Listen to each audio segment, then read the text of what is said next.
here at Pinball Expo 2025, PinDevCon, the Homebrew section. My name is Manu, and now, we have got another pin here, Black Knight by Rolando. I'll just say Rolando, that's it. Rolando's fine. Where are you from? I am originally from Buenos Aires, Argentina, and I have been living in Canada for the last 21 years. Why? No, I'm just kidding. Why I am in Winnipeg, even in Winnipeg, which is very cold. You actually went to the cold. All right.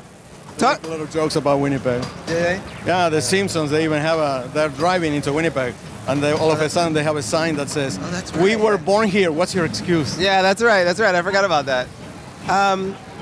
Tell us a little about your game and why is this a unique Black Knight? So the reason that the game is here is not because of the game itself. The game is really a tribute to Steve Ritchie and Larry DeMar, that were my idols when I was growing up. I did play a lot of their games, particularly the Black Knight. I really love the Black Knight. I spent days and days in the arcade playing this game. So the reason that this game is here is because I developed a whole electronic system that helps homebrewer control their machines in a way that is super simple and super economical.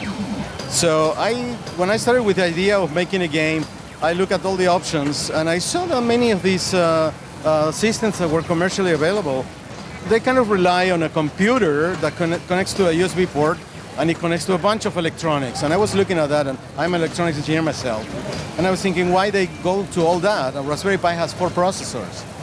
And then I started to look into the information that I see, and turns out that everybody's using MPF, Mission Pinball Framework, sure, yeah, or something else, and the Raspberry Pi can only do 1 processor at a time running Python, which MPF is written on Python. And so I thought, well, there's 75% of the Raspberry Pi power that is not being used. They only use 25%. What if you tap into the remaining 75% power? And that's how I came up with a system that multiplies the ports that you have. The GPIOs of the Raspberry Pi that you have available are only 23.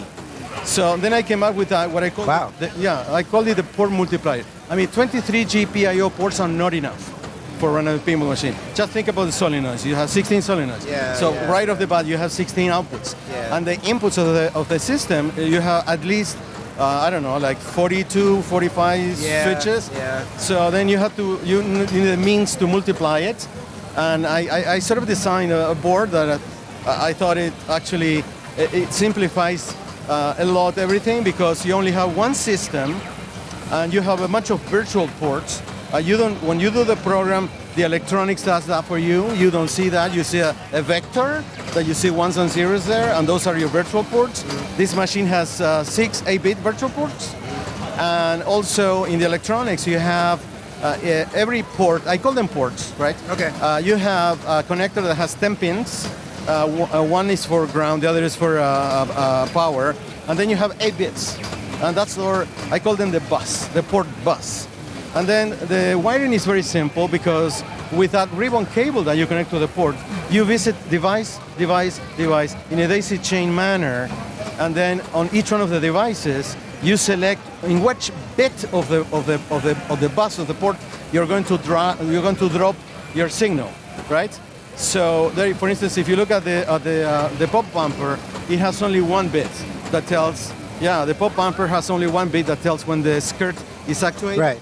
Right. On the drop targets, you have 3 bits that tells you when each drop target is activated. And the same thing in the lock of the 3 bolts of the Black Knight. It's another device. So. And then, because I take pleasure on making things on my own, I design everything that you see here.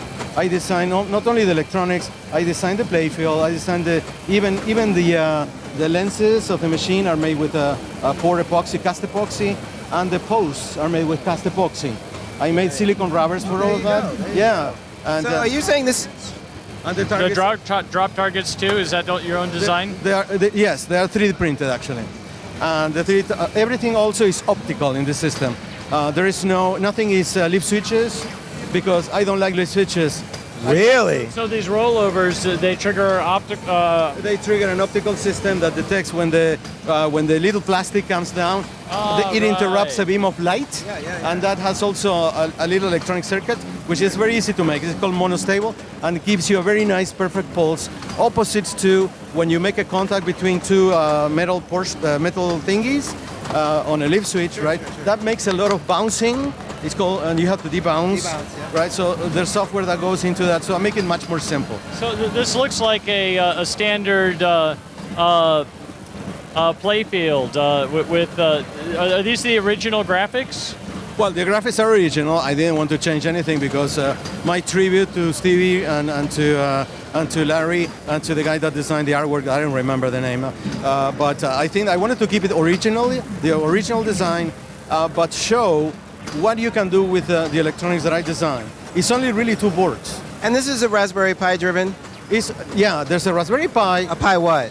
A Raspberry Pi 3, right? The Raspberry Pi, the Raspberry Pi 3. Old school Raspberry Pi for an old school pinball machine. Yes, exactly. The Raspberry Pi 3 connects to a port multiplier board. Like I was mentioning, the port multiplier board has 6 input ports and 2 output ports. The output ports connect directly to a couple of boards that I call the twins because they're tiny and they look each other. And they are cute.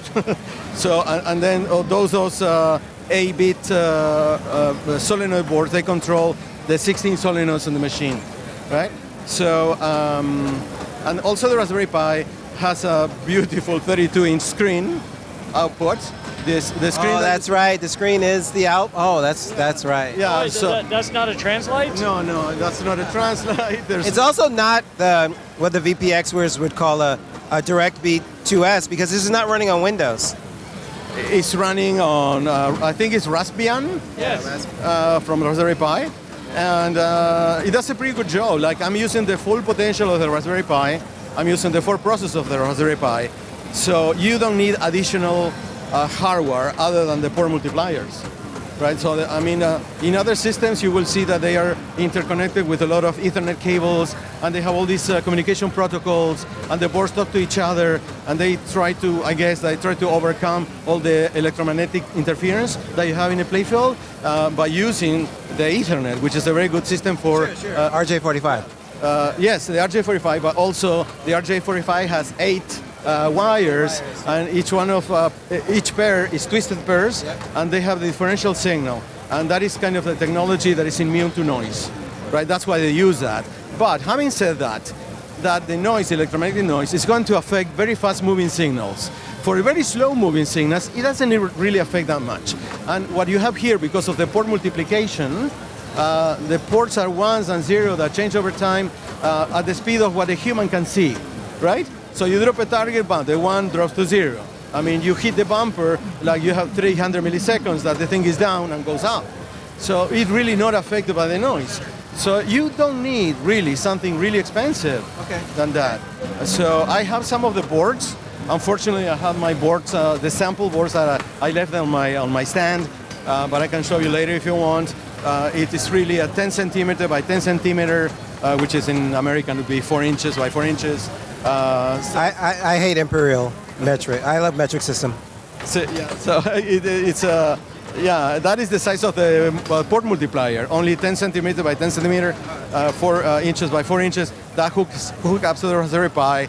The twins are only, I think, 6 centimeters by 4 centimeters. It only has the FET transistors that drive the solenoids. And also, I developed a power board, which is a power filter that is controlled also by a microprocessor that is all the time reading the current. So every time that it sees something weird, like a transistor has shorted, it stops everything. It opens the 48-volt rail. It displays a message on the screen, and it tells you, one of the transistors, and you can run a routine, a very smart routine that closes and opens all the transistors one at a time to check the current changes, and it can detect which of the transistor has broken. And so that's actually more than the spike system can do, because the spike system can tell if the power gets wacky and shut the whole board down, but you have it down to the Well, I don't know. to the FET. I don't know what the spike does. Yeah, It sounds to me that they should be able to. Yeah, yeah. At some point in time, I think I look at their schematics, and I think that they use a current sensor. Yeah. What I use is a current sensor that checks all the current of all the machine. It doesn't look at the individual current of each solenoid. And the reason is just economics.